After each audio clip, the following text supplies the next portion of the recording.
잠언 4장 11절부터 27절까지 제가 봉독해 드리도록 하겠습니다. 잠언 4장 11절부터 27절입니다. 제가 봉독해 드리도록 하겠습니다. 하나님 말씀을 들으십시오. 내가 지혜로운 길을 네게 가르쳤으며 정직한 길로 너를 인도하였은즉 다닐 때에 네 걸음이 곤고하지 아니하겠고 달려갈 때에 실족하지 아니하리라. 훈계를 굳게 잡아 놓치지 말고 지키라. 이것이 네 생명이니라. 사악한 자의 길에 들어가지 말며 악인의 길로 다니지 말지어다. 그의 길을 피하고 지나가지 말며 돌이켜 떠나갈지어다. 그들은 악을 행하지 못하면 자지 못하며 사람을 넘어뜨리지 못하면 잠이 오지 아니하며 불의의 떡을 먹으며 강포의 술을 마심이니라. 의인의 길은 돋는 햇살 같아서 크게 빛나 한낮의 광명에 이르거니와 악인의 길은 어둠 같아서 그가 걸려 넘어져도 그것이 무엇인지 깨닫지 못하느니라. 내 아들아, 내 말에 주의하며 내가 말하는 것에 네 귀를 기울이라. 그것을 네 눈에서 떠나게 하지 말며 내 마음속에 지키라. 그것은 얻는 자에게 생명이 되며 그의 온 육체에 건강이 됨이니라. 모든 지킬 만한 것 중에서 더욱 네 마음을 지키라. 생명이 근원이 이에서 남이니라. 구부러진 말을 네 입에서 버리며 비뚤어진 말을 네 입술에서 멀리하라. 네 눈은 바로 보며 네 눈꺼풀은 네 앞을 곧게 살펴 네 발에 행할 길을 평탄하게 하며 네 모든 길을 든든히 하라. 좌로나 우로나 치우치지 말고 네 발을 악에서 떠나게 하라. 아멘. 지난주까지 이제 우리가 지혜가 어떻게 시작되는지, 그리고 우리가 어떻게 지혜로워지는지에 대해서 이야기를 나누었습니다. 원래 제 계획대로라면 이제 오늘 지혜에 대한 시리즈 설교를 마치는 거였는데, 그러니까 좀 이 연구를 하다 보니까는 한두 번 더 설교를 해야 될 것 같습니다. 그래서 아마도 다음 주, 그리고 좀 더 이 다음 주까지 내용을 다 못 끝내면 그 다음 주까지 지혜에 관한 시리즈 설교를 계속해야 될 것 같습니다. 원래 늘 그래왔으니 여러분 그다지 놀라지 않았을 거라고 생각합니다. 지혜란 무엇입니까? 우리가 지금까지 계속 보았지만은 지혜는 삶의 현실을 능숙하게 다루는 감각, 능숙하게 다루는 능력입니다. 그러니까 진정한 현실을 이해하는 거죠.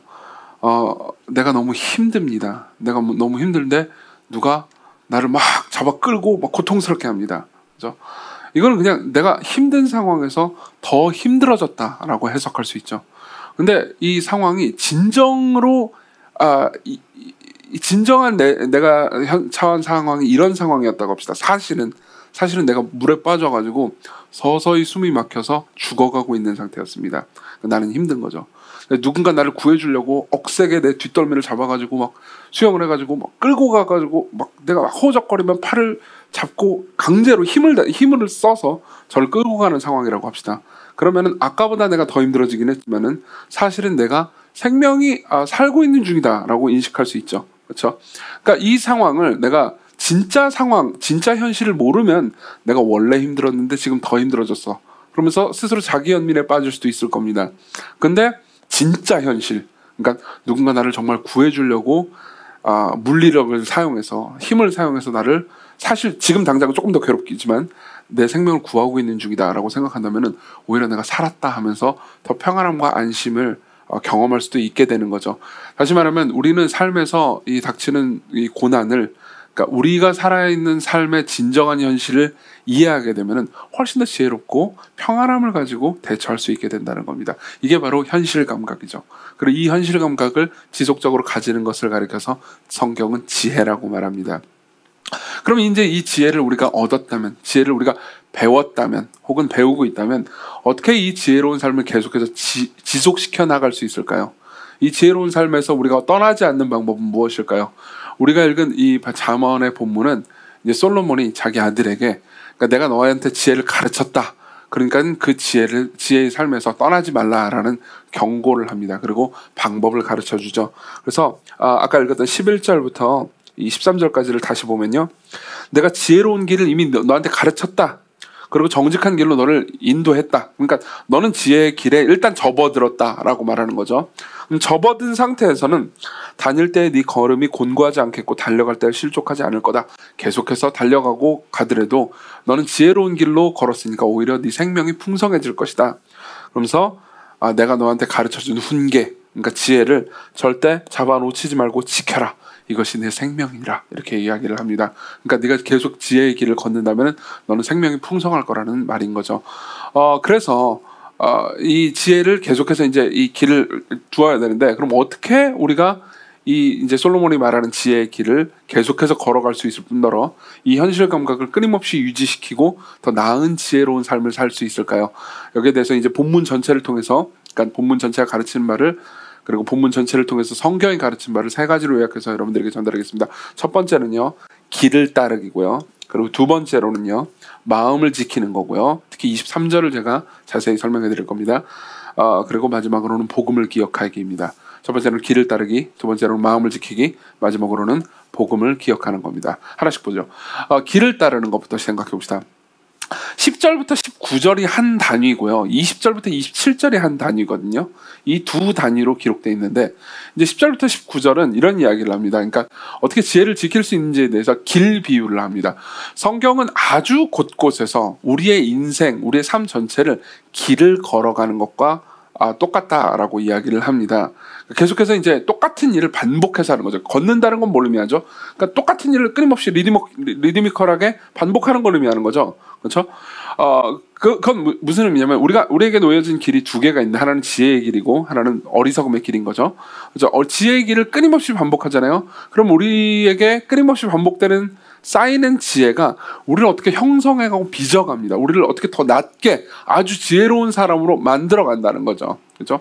근데 만일 내가 어리석음의 길로 걸어가잖아요. 그럼 계속해서 나는 어리석고 악인의 길로 만들어서 내 영혼과 내 성품이 완전히 망쳐집니다. 그래서 실제로 14절부터 보면은, 그러니까 일단 너는 지금 지혜로운 길에 접어들었잖아. 근데 키를 돌려가지고 방향을 바꿔가지고 사악한 자의 길, 어리석은 자의 길로 바꾸지 마라는 경고가 14절부터 있는 거죠. 사악한 자의 길에 들어가지 말며 악인의 길로 다니지 말아라. 이렇게 솔로몬이 이야기를 해줍니다. 그럼 이게 이제 실제로 삶에서 그러한가? 예, 그러합니다. 예를 한번 들어보도록 하죠. 이 팀 켈러 목사님이 되게 재미있는 예를, 그러니까 재미있지만 또 한편으로는 끔찍한 예를 하나 들어줬는데요. 저는 이게 되게 마음에 와닿았습니다. 이제 자신이 이제 감옥에 있는 어떤 한 남자를 인터뷰한 기사를 읽은 거예요. 근데 이제 그 감옥에 있는 남자는 어떤 사람이었냐? 이제 자기 어린 시절 이야기를 계속 쭉 해주더랍니다. 그 감옥에 있는 남자가 왜 감옥에 있는지도 이제 좀 이따 얘기를 해드릴게요. 어린 시절에 이런 일이 있었다라는 거예요. 그러니까 자기가 이제 아버지의 서재 안에 있는 아버지의 서랍에서 이제 금시계를 꺼내가지고 만지작거리면서 놀고 있었답니다. 뭐 그런 거 이제 남자면 또 보고 싶잖아요. 그래가지고 만지작거리고 놀고 있다가 뭘 어떻게 잘못해가지고 이제 떨어뜨렸어요. 떨어뜨려가지고 금시계가 금이 갔습니다. 예. 그러니까 이제 이게 자기가 아빠 시계를 망가뜨린 거잖아요. 그래가지고 너무 당황을 해서 몰래 다시 서랍에 넣어놓고 원래 있던 그대로 있던 것처럼 넣어놓고 도망쳤답니다.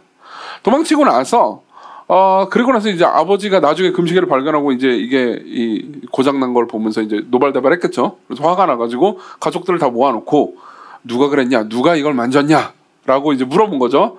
근데 이제 끝까지 입을 다물었답니다. 끝까지 입을 다물고 자기가 이제 안 한 척했대요. 그리고 이제 시간이 흐렀죠. 근데 이 사람은 계속해서, 그러니까 무슨 문제가 있으면 도망가고 피하고, 그리고 자기가 뭘 했다라는 것을 거짓말로, 그러니까 그때 임시방편으로 임기응변만 하는 방식으로 살아온 거예요. 바꿔서 말해보자면 임기응변의 삶으로 계속해서 길을 걸은 거죠. 바꿔서 말하면 어리석은 자의 길로 계속 걸은 겁니다. 그리고 삶을 살았어요. 그리고 운전을 하고 있었습니다. 하루는 운전을 하고 있었는데 저기 앞에서 아이가 왔고요. 그리고 아이를 차로 치셔서 그 아이가 죽어버렸어요. 그리고 늘 그래왔듯이 자기 삶이 늘 그렇게 임기응변으로 도망치는 것으로 훈련받았듯이 이번에도 너무 당황한 나머지 당연히 아이를 뭐 어떻게 데리고 가든가 뭐 경찰에 신고를 하든가 자수를 하든가 했었어야 되잖아요. 근데 어떻게 했냐면 또 도망가 버렸습니다. 네. 그리고 뺑소니를 했죠. 당연히 이 경우에는 경찰에 잡혔고요. 그리고 미국 같은 경우에는 이제 이 고의로 죽인 게 아니면은 이제 사실은 아이를 죽였다 하더라도 형벌이 그렇게까지 높지는 않거든요. 근데 이제 뺑소니를 해버렸잖아요. 그래가지고 남은 인생 전체를 감옥에서 살게 됐죠. 그렇죠? 무슨 말이냐면은 그때 자기가 그 인터뷰에 보면요, 그 남자가 그때 자기가 그 뺑소니를 하기로 결정했던 것은 일종의 본능이었다는 거예요. 아주 오랜 기간 동안 그냥 그때 한순간에 내린 결정이 아니고 오랜 기간 동안 학습된 겁니다.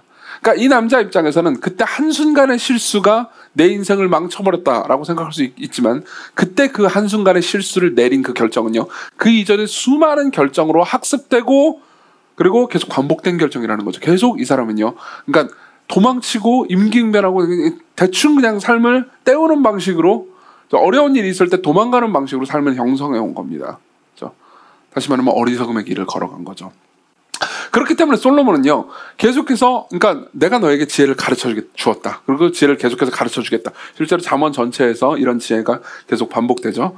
가르쳐 주는데, 그 지혜를 계속해서 따라가라. 그러면은 18절에 보면 이렇게 이야기를 합니다. 의인의 길은, 네가 그 길을 계속해서 걷는다면, 내가 너에게 가르쳐 주었고 그리고 계속해서 가르쳐 줄 그 길을 걷는다면 돋는 햇살 같아서 크게 빛나 한낮의 광명에 이른다. 이렇게 이야기를 합니다. 한낮의 광명, 그러니까 어둠이 아니고 광명입니다. 무슨 말이냐면 현실이 진짜로 보이는 상황이에요. 현실이 진짜로 보이는 상황이기 때문에 진정한 현실 감각을 계속해서 가지게 된다는 거죠. 그렇죠?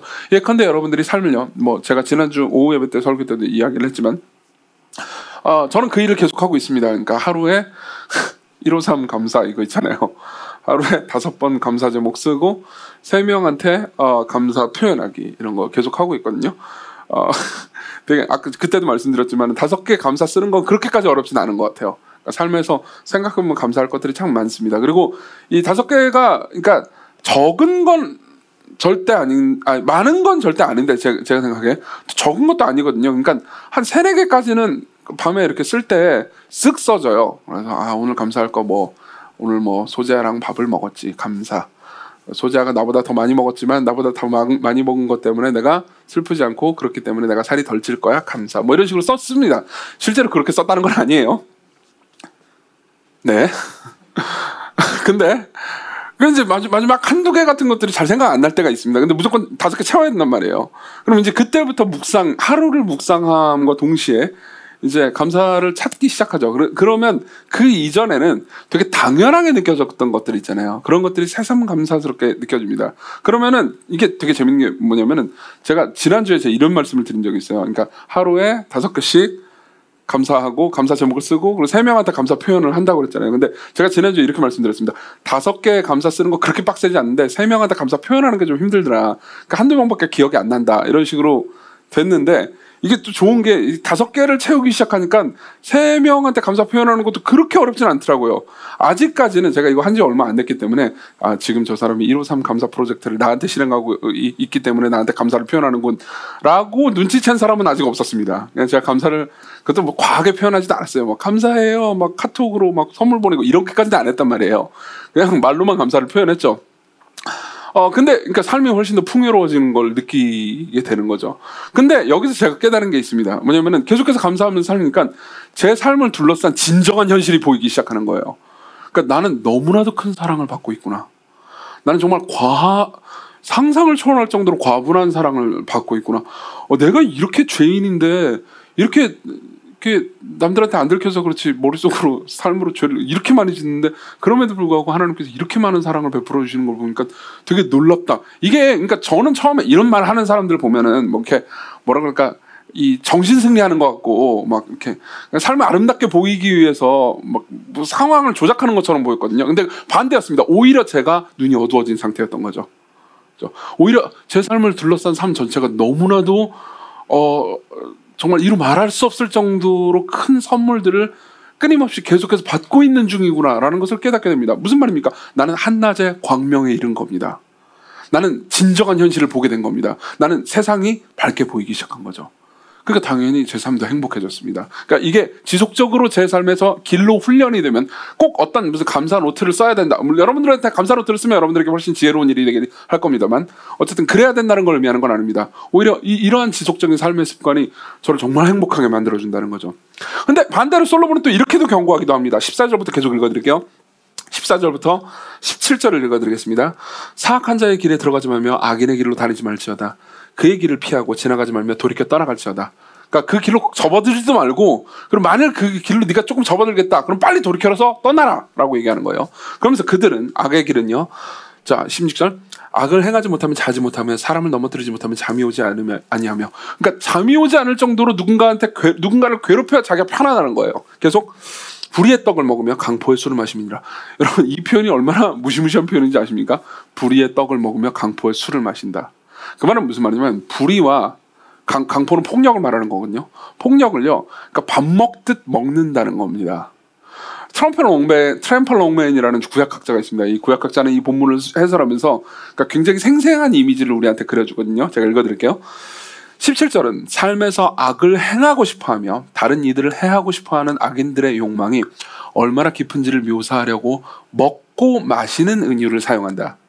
소화된 식량과 음료가 한 사람의 일부가 되는 것과 마찬가지로 그들은 악을 먹고 폭력을 마시며 악과 폭력을 그들의 일부로 취한다. 이것은 그들의 일부다. 이렇게 이야기를 합니다. 이해되세요? 어제 저녁은 저는 치킨을 먹었습니다. 그리고 어제 먹었던 제 바깥에 있던 그 치킨은 닭이었지만 지금은 이정규가 되었습니다. 맞죠? 보십시오. 여러분들은 폭력을 먹습니다. 그리고 시간이 지나면요, 폭력이 내가 됩니다. 무슨 말이냐면 이런 겁니다. 그러니까 삶의 현실을 보지 못합니다. 내 삶은 늘 나쁜 일만 가득한 것 같고요. 나쁜 일을 늘 당하는 나는 너무 불쌍해요. 난 너무 불쌍해. 그러면 어떻게 되죠? 내가 너무 불쌍하다고 느껴지기 때문에 내가 살면서 이렇게 힘드니까 내가 이 힘든 삶을 견뎌내기 위해서 남한테 좀 나쁜 짓을 하는 것 정도는 괜찮다고 생각합니다. 그렇죠? 이게 자기 연민이 자기 삶을 망치는 방식이죠. 악의 길로 이미 접어든 겁니다. 그러면은 그냥 불평하거나 화를 내거나 그리고 분노하는 것이 습관화됩니다. 내가 회사를 다니면서 이렇게 힘든 일을 많이 겪었는데 집안에 와가지고 저 아내와 자녀들에게 좀 화도 낼 수 있고 말이야. 그럴 수 있는 거지. 라고 스스로를 연민하기 시작합니다. 내가 살면서 오늘 회사를 다니면서 이런 일을 겪었는데, 공부를 하면서 이런 일을 겪었는데, 내가 살면서 이런 고통을 겪었는데, 좀 내 주변에 있는 사람들한테 좀 나를 좀 이렇게 보호하기 위해서 이렇게 할 수도 있는 거지 라고 하면서 스스로를 정당화시킵니다. 다시 말하면 17절에서 말하는 것처럼 불의의 떡을 먹으면서 먹고 강포의 술을 마시는 거죠. 처음에는 그냥 화였습니다. 근데 시간이 지나면요, 내가 그냥 화를 내는 사람이었는데 그냥 나 자체가 화예요. 그게 나로 형성되었습니다. 지속적인 불평으로 삶을 형성하잖아요. 그러면요, 당연히 좋은 일들 있잖아요. 우리한테 생기는 좋은 일들은 그냥 당연한 디폴트가 됩니다. 당연히 감사하지 않게 되겠죠. 그러면요, 보세요. 이런 일이 발생합니다. 이게 이제 빈곤의 악순환이라고 그러죠. 사람들이 여러분들에게 무언가를 해줍니다. 근데 그걸 여러분들이 다 당연하게 여겨요. 나는 그게 당연한 거예요. 근데 그 사람은 나름대로 희생해가지고 나한테 무엇을 주었지 않았겠습니까? 근데 그게 나한테 당연하잖아요. 그럼 어떤 일이 벌어지냐면 그 사람이 이제 지쳐갑니다. 나한테 무언가를 해주는 게요. 그럼 서서히 안 하게 되겠죠. 근데 아까도 말씀드렸잖아요. 이건 당연한 거라고. 근데 저놈이 당연한 걸 나한테 안 하네? 그러면 어떻게 됩니까? 나는 자기 연민이 생깁니다. 저 소자가 나를 섬기는 건 되게 당연한 건데 저 인간이 당연한 걸 나한테 하지 않아. 그러면서 자기 연민이 생깁니다. 내가 너무 불쌍해요. 그러면서 분노하죠. 그래서 미워하기 시작합니다. 그리고 나는 너무 힘들어요. 그렇죠? 내가 계속해서 분노와 그리고 비난과 자기 연민을 먹고 있는 겁니다. 그게 나의 일부가 되는 거죠. 그럼 어떻게 됩니까? 19절. 악인의 길은 어둠 같아서, 한낮의 광명이 아니고 어둠 같아서, 그죠? 그가 걸려 넘어져도 그것이 무엇인지 깨닫지 못하느니라. 무슨 말입니까? 현실 감각이 사라지는 거예요. 어둠 안에 있습니다. 진짜 현실을 보지 못해요. 그래서 이렇게 됩니다. 그죠? 사실 나는 교만한 건데요. 자기 자신이 이렇게 생각합니다. 나는 교만한 게 아니고 자신감이 있는 사람일 뿐이라고. 사실 나는 늘 어딜 가도 마찰을 일으키는 사람일 뿐이에요. 자기중심적이기 때문에. 근데 스스로는 자기 자신을 이렇게 생각합니다. 나는 좀 솔직하고 직선적인 사람일 뿐이라고. 사실 나는 되게 욕심이 많은 사람입니다. 조금 더 자기의 것을 가지고 놓으려고 하지는 않는 거죠. 근데 사실은 스스로는 자기 자신을 이렇게 생각합니다. 나는 미래를 잘 대비할 뿐이라고. 그렇죠? 어떻게 된 겁니까? 자기를 모르게 된 거예요. 자기라는 현실을 못 보게 되는 겁니다. 어떻게 되는 겁니까? 나는 19절 어둠 같아서 걸려 넘어져도 내가 삶에서 걸려 넘어졌어요. 근데 왜 걸려 넘어졌는지는 모릅니다. 사실 내가 교만하기 때문에 사람들이 나를 피하는 거예요. 근데 사람들이 나를 까닭없이 미워한다고 생각하기 시작합니다. 왜 내가 이런 문제를 겪고 있는지 나만 모르게 되는 겁니다. 이해하십니까? 이게 어리석은 자의 길을 걸어가는 거예요. 여기서 계속 바꾸라고 말하는 거죠. 솔로몬은 그 길로 접어들지 말고 계속 내가 가르쳐준 지혜의 길, 내가 가르쳐준 겸손의 길, 내가 가르쳐준 하나님을 경외하는 삶의 길을 계속해서 꼿꼿하게 걸어가라. 그리고 그게 너를 형성할 것이다. 예컨대 제가 아까 말씀드렸던 것처럼 매일 감사를 해보십시오. 그럼 어떻게 됩니까? 실제 나의 삶의 실제를 그냥 보게 됩니다. 그게 나를 형성합니다. 나를 겸손하게 만들어주죠. 겸손하게 만들어주는 게 아닙니다. 나로 하여금 늘 기쁨의 삶을 살도록 만들어줍니다. 자, 그러면 두 번째로 넘어갑시다. 두 번째로 넘어가서, 자, 그럼 내가 그 길을 걸어가는데, 종종 내가 이 어리석은 자의 길로 마음을 바꾸고 싶잖아요. 그죠? 그리고 우리는 자주 그런 생각들이 듭니다. 그럼 어떻게 하면 계속해서 이 길, 다시 말하면 지혜의 길로 걸어갈 수 있습니까? 이 20절부터 27절은 또 한 단위라고 말씀드렸잖아요. 근데 20절부터 27절은 이 구조가 되게 재미있습니다. 23절을 중심으로 두고요. 나머지 모든 절이 이 23절을 뒷받침하는 이야기예요. 예. 왜 그런지 좀 설명해 드릴게요. 보면은 제가 20절부터 쭉 읽어 드릴 때 뭘 강조할 건데 이 강조를 잘 들어보십시오. 내 아들아 내 말에 주의하며 내가 말하는 것에 내 귀를 기울이라. 그것을 네 눈에서 떠나게 하지 말며 내 마음속에 지키라. 그것을 얻는 자에게 생명이 되어 그의 온 육체에 건강이 됩니다. 모든 지킬 만한 것 중에서 더욱 네 마음을 지키라. 생명의 근원이 이에서 남이니라. 구부러진 말을 네 입에서 버리며 비뚤어진 말을 네 입술에서 멀리하라. 네 눈은 바로 보며 네 눈꺼풀은 네 앞을 곧게 살펴 네 발이 행할 길을 평탄하게 하며 네 모든 길을 든든히 하라. 좌로나 우로나 치우치지 말고 네 발을 악에서 떠나게 하지 말라. 자, 보십시오. 제가 읽어드릴 때 뭘 강조했죠? 보이시나요? 신체기관들입니다. 전부 다 신체기관이에요. 네 눈, 심지어 눈꺼풀, 발, 입, 그렇죠? 눈, 귀 계속 나옵니다. 그렇죠? 그러면서 중간에 23절에 이렇게 이야기를 하는 거죠. 모든 지킬 만한 것 중에서 더욱 네 마음을 지키라고요. 신체기관 이야기를 계속하다가 신체기관을 전부 다 하나님의 말씀에 집중하래요. 그렇죠? 귀는 하나님의 말씀을 듣고요. 눈은 하나님의 말씀을 끊임없이 보고요. 발은 하나님의 말씀의 길을 그냥 걸어가고요. 그렇죠? 입은 하나님의 말씀을 말하랍니다. 그렇죠? 악인의 말을 말하지 말고요. 계속해서 하나님의 말씀에 내 온 오감을 집중하래요. 내 몸을 집중하래요. 그러면서 중간에 가장 중심부, 이야기의 중심부에 마음을 지키라. 이 마음에서 모든 것이 남이라. 이렇게 이야기를 해주는 거죠. 이게 무슨 이야기입니까? 자, 먼저 마음이 무엇인지를 좀 이해해야 될 필요가 있습니다. 우리는 마음, 특히 이제 지금 우리의 삶에서는 마음, 그럼 거의 감정을 생각하기 쉽잖아요. 내 마음이 뭘 어땠다. 그러면 감정이 어떻다라는 것을 생각하기 쉽습니다. 근데 성경에서 말하는 마음이라고 번역된 단어는 감정을 의미하는 게 아닙니다. 오히려 감정을 포함하는 개념이죠. 지성과 감정과 의지 전체를 포함하는 이 내 영혼 전체, 나라는 존재 전체의 키와 같은 거예요. 무슨 말인지 설명해 드리겠습니다. 여러분 혹시 배 같은 걸 이제 보신 적이 있는지 모르겠습니다. 배 탄 분들은 배를 보셨겠죠. 근데 뭐 조그마한 배는 거의 볼 일이 없을 겁니다. 근데 좀 큰 배를 가도요. 배는 이제 방향을 키가 결정하잖아요. 그렇죠? 근데 정말 거대한 배도요. 키는 조그마해요. 그렇죠? 이 조선소 같은 데 가신 분들 같은 경우에는 이 거대한 배를 보신 적도 있을 겁니다. 너무 거대한 배도 키는 그렇게 크지 않습니다. 그렇죠? 그리고 보통 키는요, 한 사람 혹은 좀 더 커도 두 사람, 세 사람 정도면 충분히 움직일 수 있을 정도로 작습니다. 근데 그 조그만한 키가요, 어마어마하게 거대한 배를요, 요리로 갔다 저리로 갔다 움직이게 만들어요. 이게 바로 마음이에요. 마음의 역할이 바로 이겁니다. 마음은 뭐냐면은 우리의 몸뿐만 아니라 영혼 전체가 가리키고 사랑하는 무엇입니다. 그래서 조나단 에드워즈 같은 경우는 마음을 가리켜서 마음을 딱 정의하기가 쉽지 않으니까 마음의 기능을 이렇게 얘기해 줍니다. 마음이 가장 사랑하고 신뢰하는 것을 지성은 합리적이라고 여기고 감정은 탐스럽게 여기며 의지는 행동 가능하게 여긴다. 다시 한번 읽어드릴게요. 이거 두 번 읽어야 됩니다. 마음이 가장 사랑하고 신뢰하는 것을 지성은 합리적이라고 여기고 감정은 탐스럽게 여기며 의지는 행동 가능하게 여긴다. 이해되세요? 그렇죠? 예를 한번 들어보죠. 보십시오. 저는 기본적으로 그러니까 고기를 좋아하죠. 네. 자꾸 제 고기 예를 들어가지고 미안하긴 하지만 어쨌든 예로 이 탐스러운 예화임은 분명합니다. 자 보십시오. 저는 고기를 좋아합니다. 그러니까 지성이 거기에 맞춰서 움직입니다. 예를 들면 이런 거죠.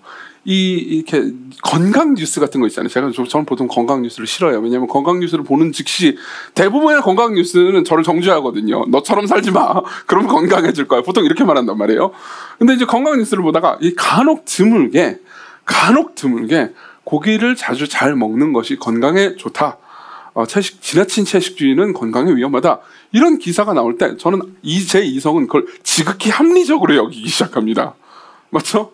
그 어느 때보다도 다른 어느 기사보다도 이 기사는 더 과학적인 것처럼 느껴져요. 그렇죠?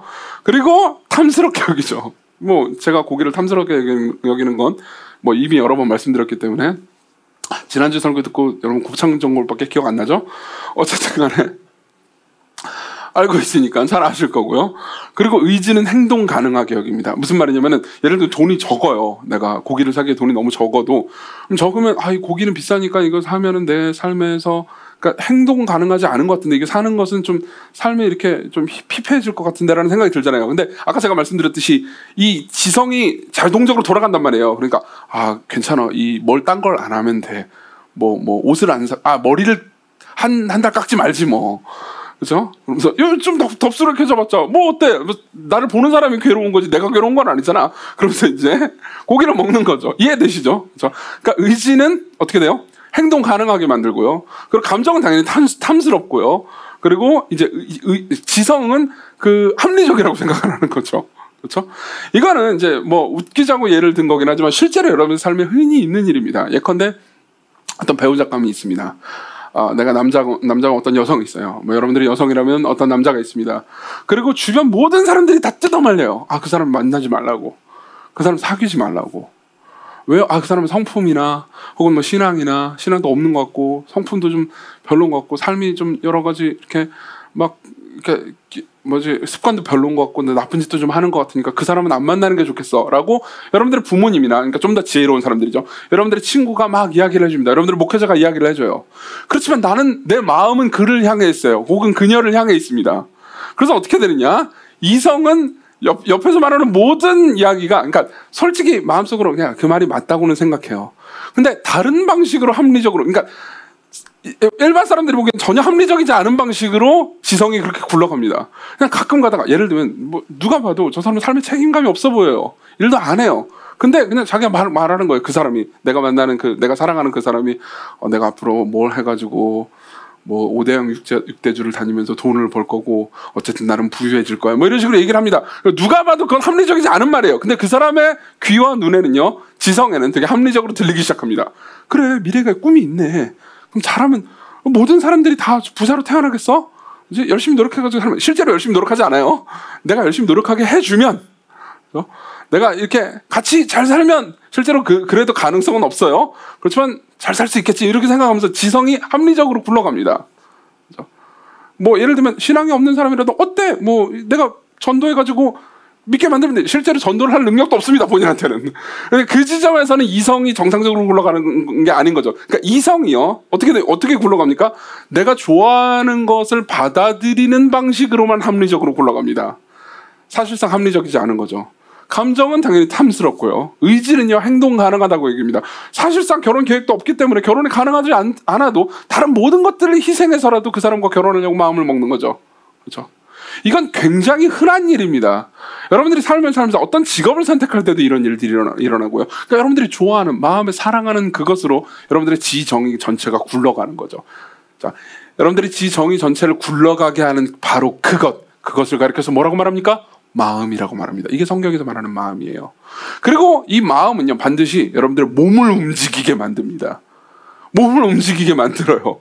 의지는 늘 행동 가능하게 하니까요. 저 같은 경우에도 뭐 아까도 예를 들긴 했지만은, 그러니까 제 마음을 식탁에서 볼 수 있습니다. 여러분들이 저와 함께 식사를 합니다. 그러면 여러분들은 제 식사하는 모습을 자세히 구경하면은 여러분들이 제 마음의 사랑이 어디 있는지를 알 수 있습니다. 웬만하면 야채에는 손이 가지 않는 제 몸을 보면서 몸이 그렇게 움직인단 말이에요. 토마토 이거는 제 아내가 집어가지고 입을 열어가지고 먹여야 들어갑니다. 웬만하면 제 젓가락이 글로 가는 길은 없어요. 일은 없어요. 그렇죠? 근데 고기는 늘 뭐 막아도 가죠. 그렇죠? 그러니까 우리는 늘 마음은 우리를 움직여요. 여러분들의 몸은 움직인단 말이에요. 그래서 솔로몬이 이렇게 말하는 겁니다. 계속해서요. 몸을 건드리는 겁니다. 귀를 하나님의 말씀에 기울여야 한다. 20절에서 그렇게 얘기하는 거예요. 그렇죠? 눈을 하나님의 말씀을 떠나지 말게 해야 한다. 21절, 25절이 그렇게 말해주는 거죠. 이게 심지어 육체 건강이 된다고까지 말합니다. 22절 제가 읽어드릴게요. 그것을 얻는 자에게 생명이 되고 그의 온 육체 건강이 됩니다. 그죠? 그리고 나쁜 말을 입과 입술에서 버려야 된다고 말합니다. 24절 구부러진 내 말을 네 입에서 버리며 삐뚤어진 말을 네 입술에서 멀리하라. 그러니까 계속해서 육체를 제어하라는 거죠. 그렇죠? 그리고 발은요 선한 길을 따르고 네 발이 행할 길을 평탄하게 하며 네 모든 길을 든든히 하라. 여기서 평탄하게 하다라는 단어는요, 그러니까 히브리어 원문에 보면 헤아리다라는 말입니다. 생각을 하다는 거예요. 어느 발을 가지고 어디 길에 접어들잖아요. 그때는 생각을 하고 접어들라는 겁니다. 그리고 27절 좌로나 우로나 치우치지 말고 네 발을 악에서 떠나게 하라. 악의 길로 접어들었으면 발을 빨리 옮기라는 거죠. 그러니까 몸을 움직이라는 겁니다. 이거는요 성경에서 몸을 이렇게 움직이라라는 것은 성경에서 항상 어떤 예배의 개념과 연결됩니다. 예배의 개념과 연결돼요. 우리는 예배를 순전한 지적인 활동이라고만 생각합니다. 혹은 감정적인 활동이라고만 생각합니다. 근데 사실 예배는요 몸의 활동입니다. 실제로 몸의 활동이긴 해요. 여러분들이 이제 코로나 사태를 겪으면서 아마 이걸 더 자세히 느꼈을 겁니다. 예배당에 와서 앉아서 집중을 해서, 그것도 옷을 갖춰 입고 집중을 해서 예배를 할 때하고, 실제로 집에서, 아마 지금도 그런 분들이 계실 텐데, 집에서 잠옷을 입고 그냥 씻지 않고 그냥 침대에 누워가지고 예배를 드릴 때 아예 달라진다라는 것을 알게 됩니다. 여러분들은 설교를 잘 들을 수도 있습니다. 때로는 설교를 듣고 나서 되게 감동적이라고 느꼈을 수도 있습니다. 근데 왠지 실제로 찬송을 부를 때 별로 찬송을 부르지 않고 기도를 할 때 기도를 하지 않잖아요. 다시 말하면 여러분들의 몸을 움직이지 않잖아요. 입술을 열지 않잖아요. 그러면 그러니까 좋은 강의를 들었다라는 느낌은 있겠지만 하나님을 예배했다는 느낌은 없을 겁니다. 그리스도를 바라봤다라는 느낌보다는 그냥 그죠? 뭐 좋은 강의를 들은 거예요. 사실 지금은 어떤 의미에서는 하나님의 섭리 가운데서 허락된 시기이긴 하지만 그 하나님을 예배하는데 너무 어려운 시기이기도 합니다. 예컨대 지금 기억하시는 분들이 많이 계실 텐데요. 우리 교회는 코로나 이전에는 매주 성찬을 했습니다. 이것도 몸을 쓰는 거였죠. 그렇죠? 실제로 떡을 떼고요. 그 잔을 따랐습니다. 그리고 나왔어요. 여러분들이 걸어 나왔습니다. 그리고 제가 떡을 주면 여러분들이 먹었죠. 그리고 마셨죠. 그때마다 저는 여러분들에게 이렇게 말했습니다. 나오라고 할 때 그리스도께로 오라고 했죠. 이건 여러분들의 몸을 움직입니다. 이게 계속해서 그러니까 일종의 길이 되는 거죠. 내가 그 길을 계속 걷습니다. 한 번 예배를 드릴 때마다 나는 길을 걷는 식으로 발을 한 발 떼는 것과 같습니다. 그러면서 내 마음 전체가 그리스도를 향하게 하는 거죠. 그래서 예수 그리스도와 그분이 하신 말씀이 지성적으로는 합리적이라고 여기고 그분이 내 마음에 탐스러우며 그리고 그분의 뜻을 따라서 살아가는 것이 행동 가능하다고 내 의지가 생각하게 되는 거죠. 이게 바로 예배예요. 그리고 지금 솔로몬은 이렇게 얘기하는 겁니다. 하나님을 예배해라. 너희의 몸을 습관적으로 사용해서 너희 눈, 귀, 코 그리고 발, 이 몸 전체를 사용해서 계속해서 하나님을 바라보라. 여러분 지금 시기에도요. 근데 지금 예를 들면 여러분들이 이제 잠옷을 입고 예배를 드린다 하더라도 여러분들 정죄하고 싶은 건 아닙니다. 그리고 제가 여러분들 볼 수 없기 때문에 뭘 어떻게 할 수도 없어요. 근데 잘 한번 생각해 보셨으면 좋겠습니다. 다음 주부터는 혹은 다음번 예배를 드릴 때부터는 다시 한번 생각을 해보십시오. 몸을 건드리십시오. 몸을 내버려 두지 마십시오. 몸을 사용하십시오. 가능하다면 여러분들이 예를 들면 우리 교회는 이제 혼자 사는 청년들이나 혹은 뭐 자기 방에 없는 분들도 계실 테니까는 아마 그때는 찬송하고 기도를 크게 하는 것이 쉽지는 않을 겁니다. 그렇다 하더라도 찬송과 기도를 하십시오. 방법을 찾아보십시오. 혹시 방법을 찾는 것이 어려웠다면 저희가 도와드릴 수 있을 방법이 있을 겁니다. 여러분들이 할 수 있는 한 여러분들의 몸을 쓰십시오. 그리고 그런 방식으로 여러분들의 삶을 형성해야 됩니다. 다른 것들도 마찬가지입니다. 예컨대 그러니까 내가 매일 감사하는 삶을 살아야겠다라는 생각을 머리로 하는 것과 실제로 여러분들이 노트라도 하나 사가지고 감사하는 삶을 살아야겠다라고 하면서 글을 쓰는 것은 다릅니다. 여러분들의 몸을 움직이는 것은 여러분들의 마음의 키를 움직이는 거하고 거의 비슷하니까요. 그렇죠? 그런 식으로 마음을 붙잡으십시오. 자, 그러면 그 다음으로 넘어갑시다. 그런 식으로 마음을 지킨다면요. 23절에 말하는 것처럼요.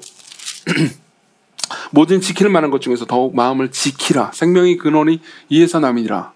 마음을 지킨다면요. 우리는 계속해서 그러니까 지혜로운 삶을 살 수 있겠죠.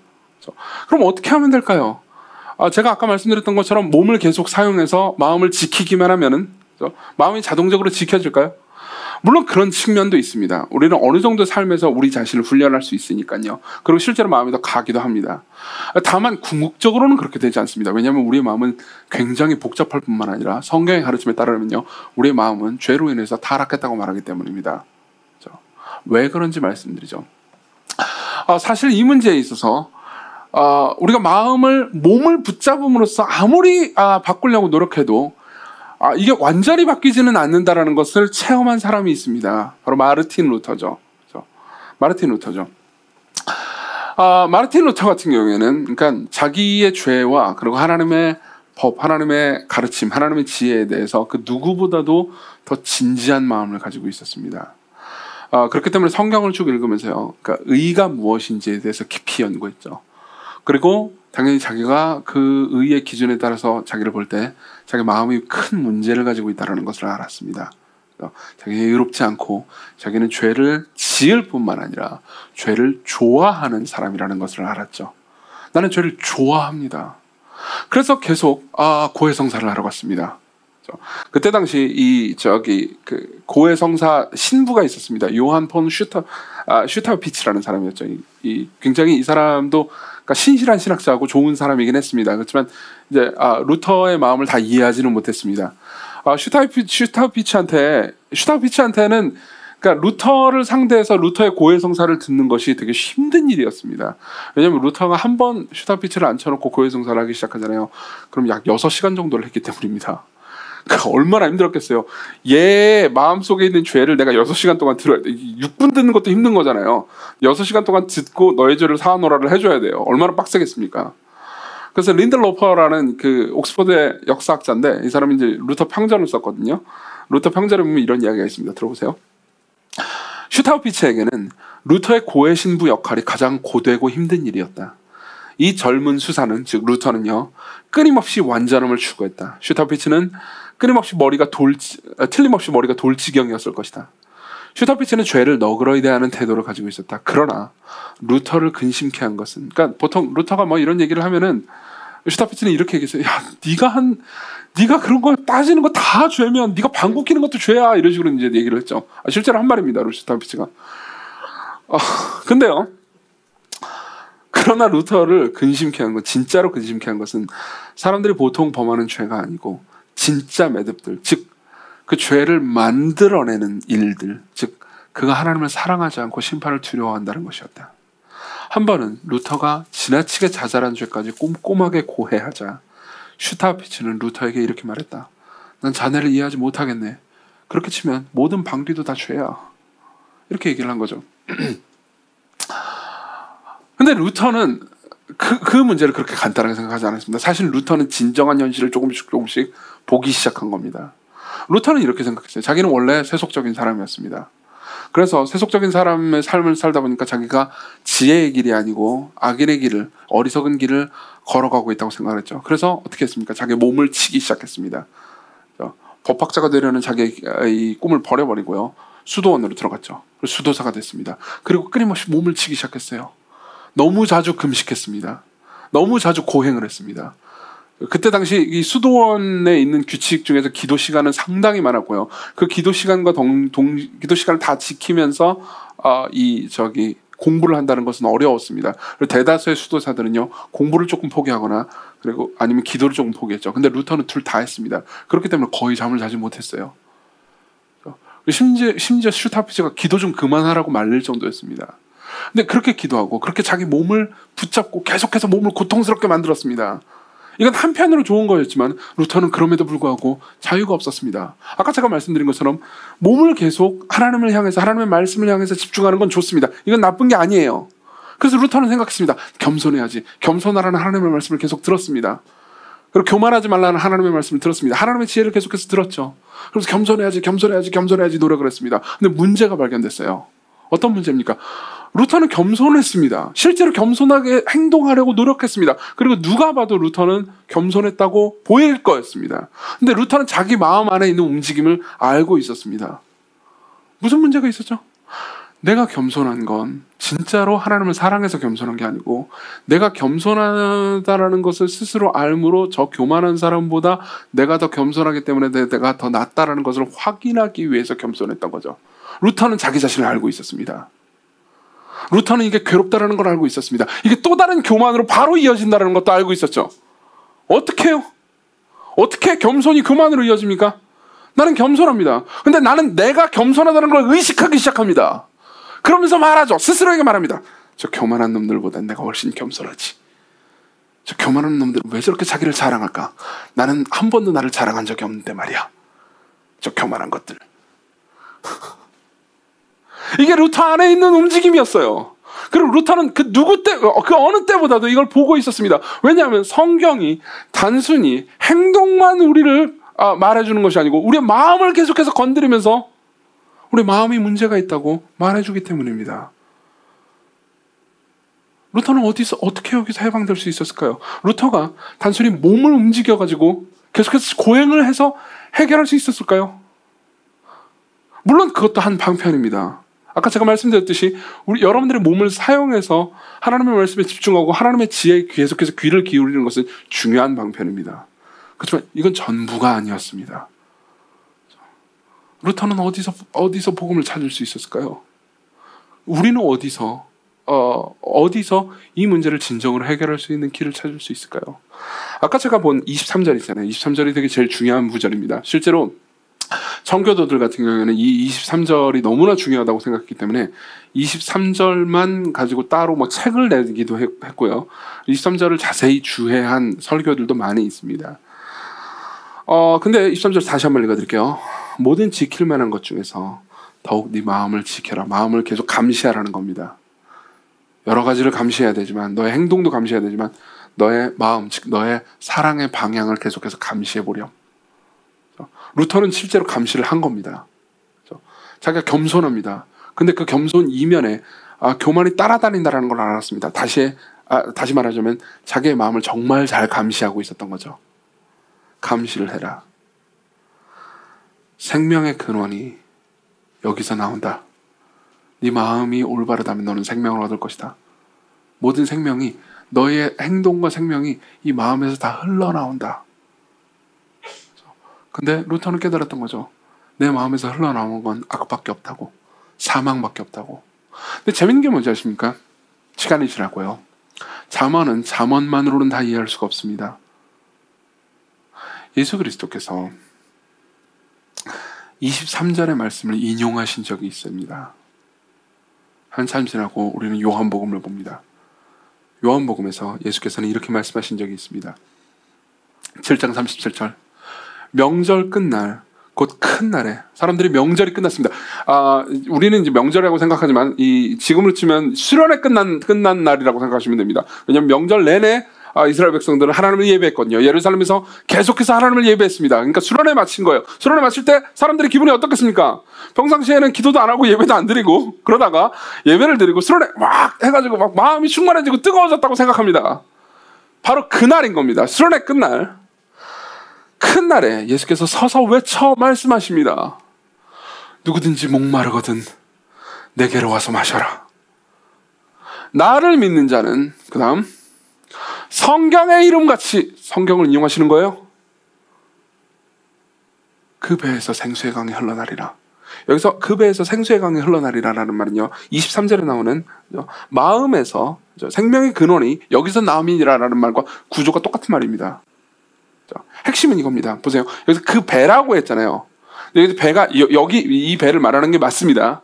근데 히브리인들은요, 마음이 여기에 있다고 생각했습니다. 5장 6부에 있다고 생각했어요. 다시 말하면 네 마음에서, 예수께서 이렇게 말씀하시는 거죠. 나를 너희들이 바라본다면, 나를 너희들이 신뢰한다면, 예수께서 말씀하시는 겁니다. 나를 너희들이 믿는다면 성경이 말하는 것처럼 너희들의 마음에서, 너희들의 배에서 생수의 강이 터져나올 것이다. 악이 아니고 생명이 터져나올 거야. 왜냐면 내가 진짜 참 지혜거든. 내가 진짜 참 길이거든. 무슨 말입니까? 자, 보십시오. 예수 그리스도는 진짜 지혜입니다. 루터는 무엇 때문에 힘들었습니까? 자기가 사실 겸손하려고 최고의 노력과 힘을 다했는데도 불구하고 자기의 겸손 안에 교만이 섞여 있다는 것 때문에 고통스러웠습니다. 근데 예수 그리스도를 봅니다. 그렇죠? 예수 그리스도를 볼 때 사람들은 무엇을 볼 수 있습니까? 최고로 높으신 분이, 모든 것을 만드신 창조주와 왕이 모든 것을 통치하시고 그분에게 반역한 모든 자들을 그냥 콧김 한 번으로 지옥으로 던져 넣으실 수 있는 분이 사람이 되셔서 낮아지셨다는 것을 알 수 있습니다. 그분이 낮아지셨습니다.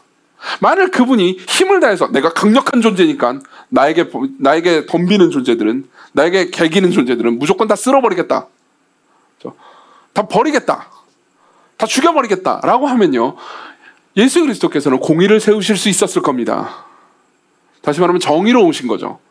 악을 행하는 사람들을 벌하는 건 잘못된 게 아닙니다. 정의로운 거죠. 그렇지만 예수님은요, 그들의 예배를 받으실 수는 없었을 겁니다. 그들이 예수님을 경외하는 것을 보실 수는 없었을 겁니다. 그러나 그분이 사람이 됩니다. 다시 말하면 신이 낮아집니다. 신이 사람들을 사랑합니다.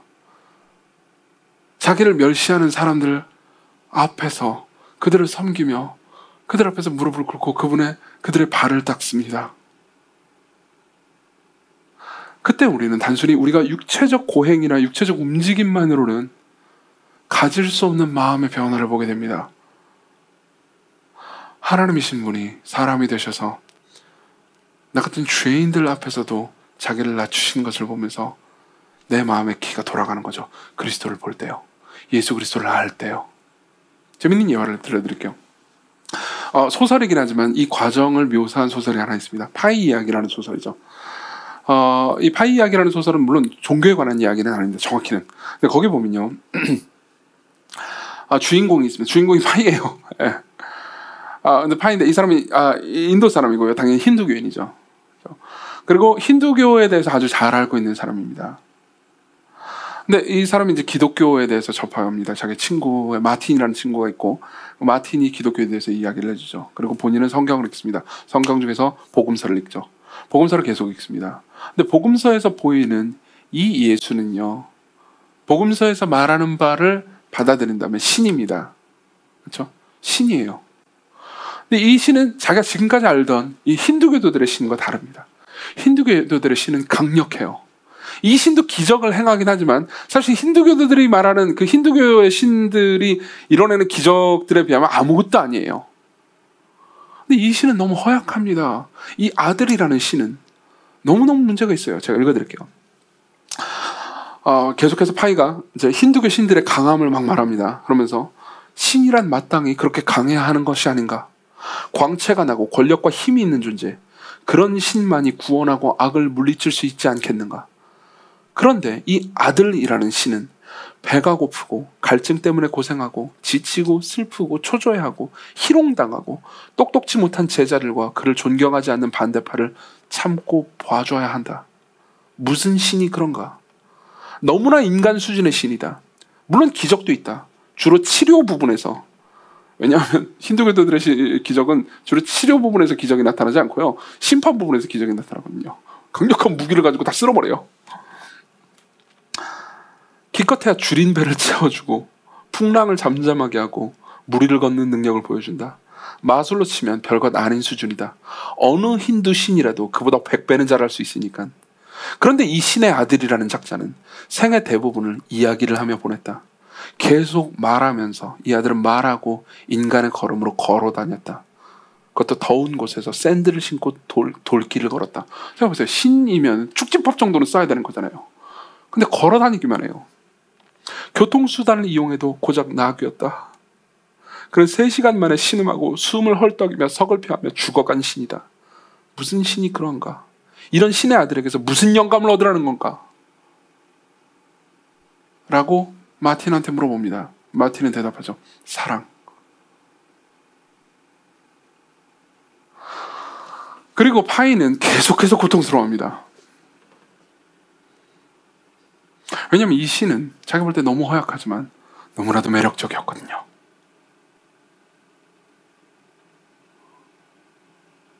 사랑. 자신이 힌두교의 신들한테는 발견할 수 없었던 거였죠. 그리고 말합니다. 이 신이 나를 괴롭히기 때문에 내가 그리스도인이 될 수밖에 없다고. 자, 보십시오. 우리는 삶을 살면서 겸손한 삶을 사는 것이 별로 지혜롭지 않다고 생각하기 마련입니다. 제가 몇 달 전에도 설교 때 이런 이야기를 했지만 그냥 바보 꼰대가 되는 거라고 생각을 하죠. 그건 어리석은 길이라고 생각합니다. 그게 맞다면 예수 그리스도의 삶도 어리석은 삶이었을 겁니다. 그렇지만 성경은 이렇게 얘기합니다. 하나님의 지혜에 있어서는 고린도전서 1장 21절, 이 세상이 자기 지혜로 하나님을 알지 못함으로 하나님께서 전도에 미련한 것으로 믿는 자들을 구원하시기를 기뻐하셨도다. 사람이 볼 때는 미련하고 어리석은 것처럼 보이지만 하나님 입장에서는 지혜로운 거였죠. 유대인은 표적을 구하고 헬라인은 지혜를 찾으나 우리는 십자가에 못 박힌 그리스도를 전하니 유대인에게는 거리끼는 것이요 이방인에게는 미련한 것이로되 오직 부르심을 받은 자들에게는 유대인이나 헬라인이라 그리스도는 하나님의 능력이요 하나님의 지혜니라. 하나님의 어리석음이 사람보다 지혜롭고 하나님의 약하심이 사람보다 강하니라. 자, 들어보십시오. 성경은 이렇게 얘기합니다. 낮아지는 게 높아지는 거라고 예수께서 여러분들에게 이렇게 말씀하셨습니다. 너희 중에 큰 자는 너희를 섬기는 자가 되어야 하리니 누구든지 자기를 높이는 자는 낮아지고 누구든지 자기를 낮추는 자는 높아지리라. 마태복음 23장 11절. 들어보십시오. 예수님께서는 여러분들에게 이렇게 말씀하십니다. 낮아져라. 그럼 내가 너를 높이겠다. 이게 지혜래요. 이걸 위해서 우리가 힘을 다하잖아요. 그러면 나는 높아지기 위해서 사실은 낮아진 정도로 괜찮은 사람이야. 저 스스로 높아지려고 하는 목사들보다 내가 훨씬 낫지 라고 말할 뿐입니다. 그리고 기껏해서 내가 낮아짐으로써 사람들을 섬기면요, 거기에 반응해서 감사하기는커녕 비난이나 하는 사람들을 보면서 원한이나 품기를 쓰죠. 그러나 우리가 그리스도를 본다면, 다시 말하면 복음을 기억한다면, 낮아짐으로 말미암아서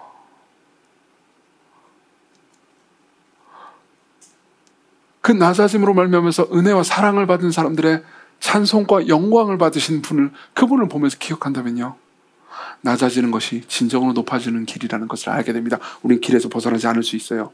계속해서 그 길을 걸을 수 있습니다. 예수께서 이렇게 말씀하십니다. 주는 것이 받는 것보다 복되다고요. 실제로 사도 바울은 이렇게 얘기합니다. 사도행전 20장 35절, 범사에 여러분에게 모범을 보여준 것과 같이 수고하며 약한 사람들을 돕고 또 주 예수께서 친히 말씀하신 바와 같이 주는 것이 받는 것보다 복이 있다 하심을 기억하여 할지니라. 주는 것이 받는 것보다 복이 있다고 말씀하셨어요. 그리고 그분은 모든 것을 주셨습니다. 자신의 목숨을 주셨죠. 그리고 그분은 자신의 목숨을 주시고 자신의 신부를 얻으심으로써, 그 신부를 사랑하심으로써 행복하셨고, 그 신부는, 교회는요, 그분을 얻음으로써 그분을 찬양하게 되었습니다. 여러분, 지혜의 길은 어리석은 길이 아닙니다. 낮아지는 길은 바보의 길이 아닙니다. 주는 길은 멍청한 길이 아닙니다. 사람들의 눈을 볼 때는 어리석고 바보 같은 길이지만 예수 그리스도 안에 있다면 주는 것이 받는 것보다 복이 있다는 것이, 낮아지는 것이 높아지는 길이라는 것이 진짜 현실입니다. 그게 진짜 현실입니다. 그리스도께로 오십시오. 그분이 여러분들의 눈을 밝혀서 여러분들을 대낮의 광명에 있게 하실 겁니다. 기도합시다.